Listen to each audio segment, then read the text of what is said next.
पानगावच्या चैत्य स्मारक ट्रस्टचे अध्यक्ष VK आचार्य यांनी दारूचं दुकान सरकार जमा करावं, देवधर बनसोडे यांचा आंबेडकर अस्थि कलशाजवळ बेमुदत अन्नत्याग, आत्मक्लेश आमरण उपोषणाचा तिसरा दिवस।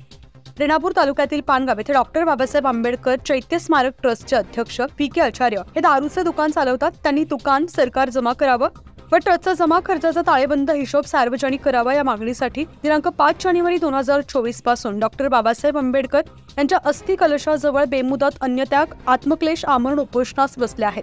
या संदर्भात उपोषणकर्त्यांनी दिनांक 27 डिसेंबर रोजी जिल्हाधिकारी, पोलीस अधीक्षक, रेणापूर तहसीलदार यांना निवेदनाद्वारे कळवलं होतं।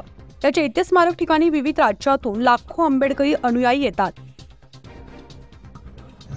साहेब, आपलं नाव काय आणि आपल्या मागण्या काय आहेत? माझं नाव देवधर लक्ष्मण बनसोडे, राहणार वैभवनगर, लातूर।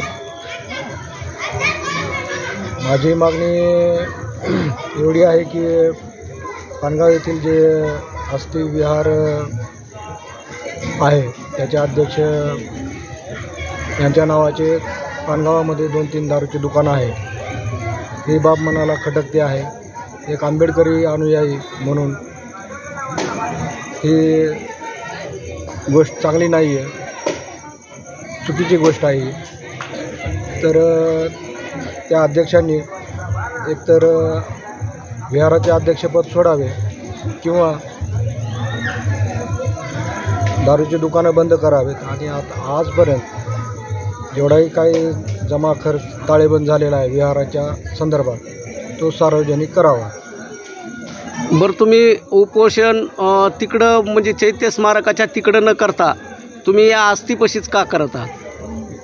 कारण या अस्थिपशी बाबासाहेबांनी आंबेडकरी अनुयायी म्हणून माझ्या भावना आहेत, म्हणून मला येथे बसावेसे वाटते।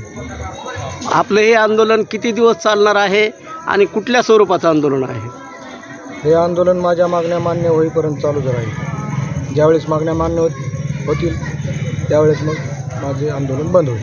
आता हे आत्मक्लेश बेमुदत उपोषण जे आहे हे उपोषण म्हणजे तुम्ही अन्न पाणी वगैरे घेणार की मग बगर अन्न पाण्याचं हे तुमचं आंदोलन चालू राहणार? याच्यामध्ये पूर्णपणे मी अन्नत्याग करणार आहे।